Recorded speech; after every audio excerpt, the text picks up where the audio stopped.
கருப்பு சுண்டல் குழம்பு டக்குன்னு செய்யலாம். வாங்க பார்க்கலாம். கருப்பு சுண்டலை ஒரு 5 விசில் விட்டு உப்பு போட்டு வேக வச்சு தனியாக எடுத்து வச்சுருங்க. அது இல்லாமல் இன்னொரு பாத்திரத்தில் ஒரு வானல் எடுத்துக்கோங்க. அதில் அதை அடுப்பில் வச்சுக்கலாம்.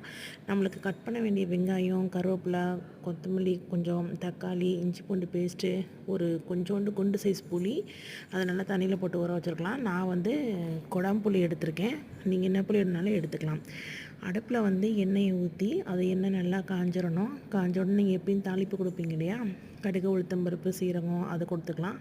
இல்லை நீங்கள் பட்டை கிராம்பு போடுறதுனாலுமே போட்டுக்கலாம். அது உங்களோட வாசனையை பொறுத்து. நான் கடுகு, உளுத்தம்பருப்பு, சீரகம் தான் போட்டிருக்கேன். இது நார்மல் புளிக்குழம்பு டைப்லேயும் வச்சுக்கலாம்.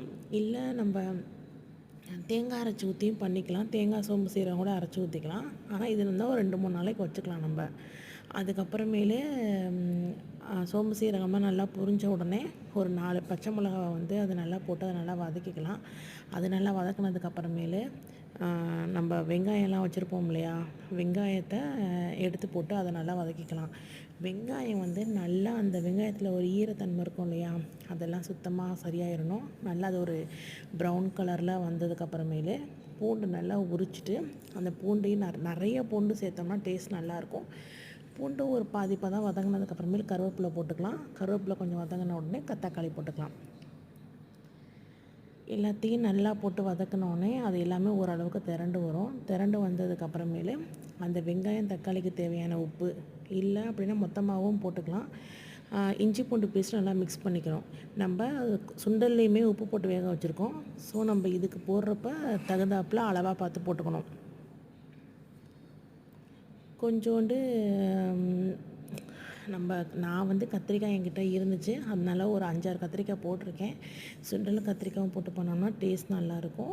கத்திரிக்காய் வேணுங்கிறவங்க போடலாம், அப்படி இல்லைன்னா ஸ்கிப் பண்ணிக்கலாம்.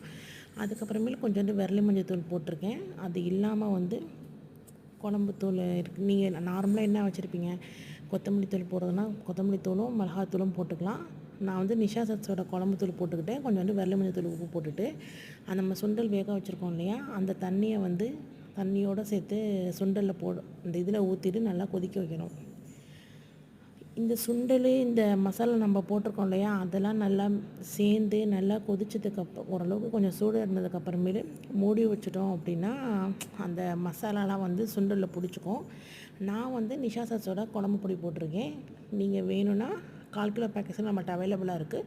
அப்படி இல்லை அப்படின்னா நீங்கள் நார்மலாக நீங்கள் கொத்தமல்லி தூள், மிளகாத்தூள் போடுவீங்களா, அதை போட்டு கிண்டிட்டு புளியை கரைச்சி ஊற்றி ஒரு 10 நிமிஷம் கொதிக்க விட்டு இறக்குனா, கொத்தமல்லி தூள் போட்டு இறக்குனா சூப்பராக இருக்கும். ட்ரை பண்ணி பாருங்கள்.